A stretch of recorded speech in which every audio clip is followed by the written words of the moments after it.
শ্বাহৰুখ খান কোন? শ্বাহৰুখ খান কোন? এসময়ত পাহৰি যোৱা শ্বাহৰুখলৈ মনত পৰিছে হিমন্ত বিশ্ব শৰ্মাৰ।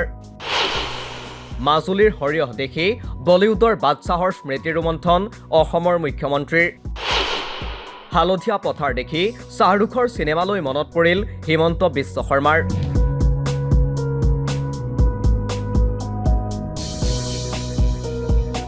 স্মৃতিশক্তি লোপ পাইছে অসমৰ মুখ্যমন্ত্ৰী হিমন্ত বিশ্ব শৰ্মাৰ। মুখ্যমন্ত্ৰীয়ে হঠাৎ পাহৰি যায় কিছুমান কথা। আকৌ যেন মনত পৰি পাভলুটি মাৰে হিমন্ত বিশ্ব শৰ্মাই।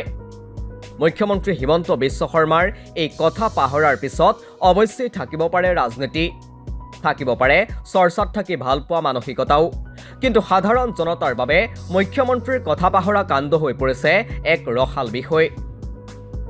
2023 চনৰ 25 জানুৱাৰী এই দিনটোতে মুক্তি পাইছিল শ্বাহৰুখ খান দীপিকা পাডুকন অভিনীত বহু চৰ্চিত ছবি পাঠান। প্ৰথম অৱস্থাত সকলো ঠিকেই আছিল, কিন্তু চিনেমাখনত মুক্তিৰ সময়তে দীপিকা পাডুকনৰ বিকিনিত চকু পৰে হিন্দুত্ববাদী সংগঠনৰ। অৰ্থাৎ চিনেমাখনৰ এটা গানত দীপিকা পাডুকনে গেৰুৱা বিকিনি পিন্ধাৰ বিৰোধিতা কৰে হিন্দুত্ববাদী সংগঠনে। তাৰ লগতে ছবিগৃহত চিনেমাখন চলিব নিদিয়াৰো হুংকাৰ দিয়ে হিন্দুত্ববাদী সংগঠনে। গুৱাহাটীতো সেই সময়ত দেখিবলৈ পোৱা গৈছিল সেই প্ৰভাৱ।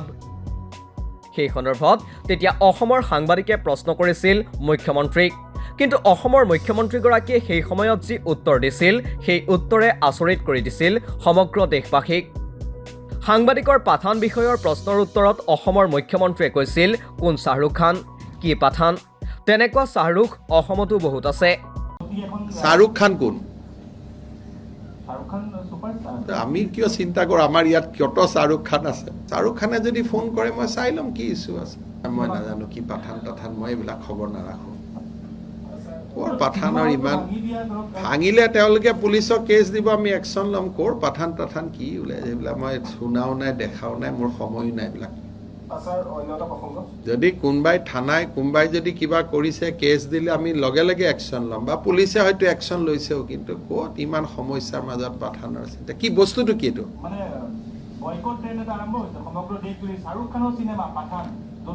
শ্বাহৰুখ খান কোন?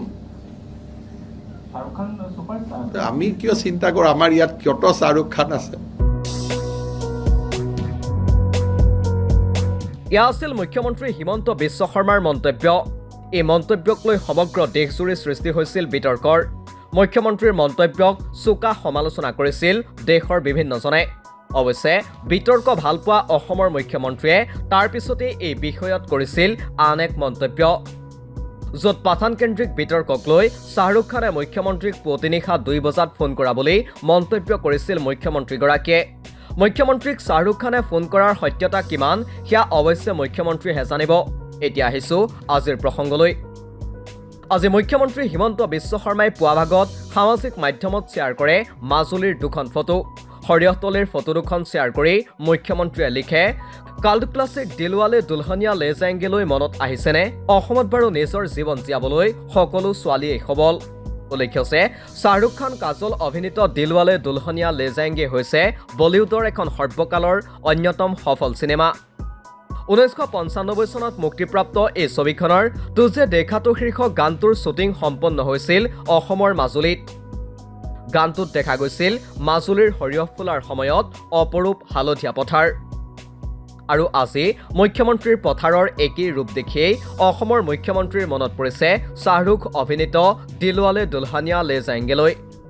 যাৰ পৰিপ্ৰেক্ষিতত বিভিন্নজনে ক'বলৈ বাধ্য হৈছে যে হয়তো স্মৃতিশক্তি লোপ পাইছে অসমৰ মুখ্যমন্ত্ৰী হিমন্ত বিশ্ব শৰ্মাৰ। নিউজ ডেস্ক ৰিপোৰ্ট, দি ক্ৰছ কাৰেণ্ট।